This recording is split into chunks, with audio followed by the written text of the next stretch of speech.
पती पत्नीचे नाते फार नाजूक असते. दोघांनीही एकमेकांना सांभाळून घ्यायला हवे. पती पत्नी दोघांशिवाय संसार नसतो. उद्ध्वस्त झालेल्या संसाराची सत्य घटनेवर आधारित कथा आपण कमी वेळात पाहणार आहोत. रात्रीच्या 9 वाजता पती आपल्या ऑफिसवरून काम करून घरी परत आला होता. तेव्हा त्याची पत्नी त्याच्याशी भांडण करू लागली. कारण पत्नी आता पतीला पसंत करीत नव्हती. पती तिला आवडत नव्हता. त्यामुळे ती नेहमीप्रमाणे आजही भांडण करू लागली. पती म्हणतो, मला जेवण करायचे आहे, मला जेवण तर दे. पत्नी बोलते, स्वतः हाताने घेऊन खा, मला झोप येत आहे. पत्नीने तर जेवण दिलेच नाही, पण रात्रभर पतीला भांडत राहिली आणि पती काही एक न बोलता शांतपणे ऐकत राहिला. जेव्हा सकाळ झाली तेव्हा पती म्हणतो, मला नाश्ता, जेवण, चहापाणी दे, असं म्हणून आपल्या ऑफिसच्या कामावर जाण्यासाठी आवराआवर करू लागला. पत्नी रागाने म्हणते की मी तुझ्यापासून खूप तंग झालेली आहे. देवाने मला तुझ्यापासून सुटका करावी. तू मेलास तर माझं फार फार बरं होईल. देवाने जर तसे ऐकले तर मी देवाला नवस फेडेन. पती काहीच न बोलता तसाच उपाशीपोटी आपल्या ऑफिसमध्ये निघून गेला. पत्नी आपल्या मुलाला शाळेतून घरी घेऊन आणत होती.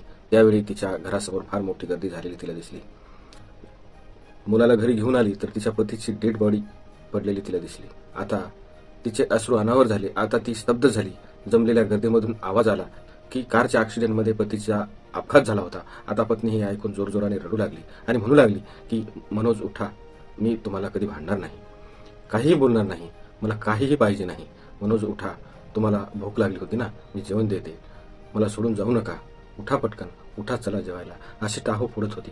हंबरडा फोडून फोडून रडत होती. पण आता मनोज कसा उठणार, कसा बोलणार, तो कसा जेवायला येणार, कारण तो तिच्यापासून कायमचा निघून गेलेला होता. पत्नीच्या दिलेल्या बद्दुआमुळे आणि दिलेल्या शापामुळे त्याचा कार अपघातात मृत्यू झाला होता. मनोजच्या जाण्यानंतर पत्नीला दुनियाचे रंग लक्षात येऊ लागले.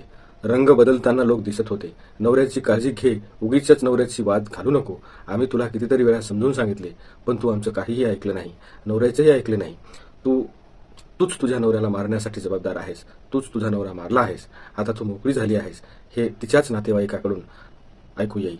तिला हे ऐकून जिवंतपणे मेल्याहून मेल्यासारखे वाटायचे. आता तिला मी उगाच जिवंत राहिले असं वाटू लागले. पण तरीही ती माहेरी नाईलाजाने आई वडिलांच्या व भावाच्या आधारे कसेबसे जीवन जगत होती. आता तिच्या भावाचे लग्न झाले होते.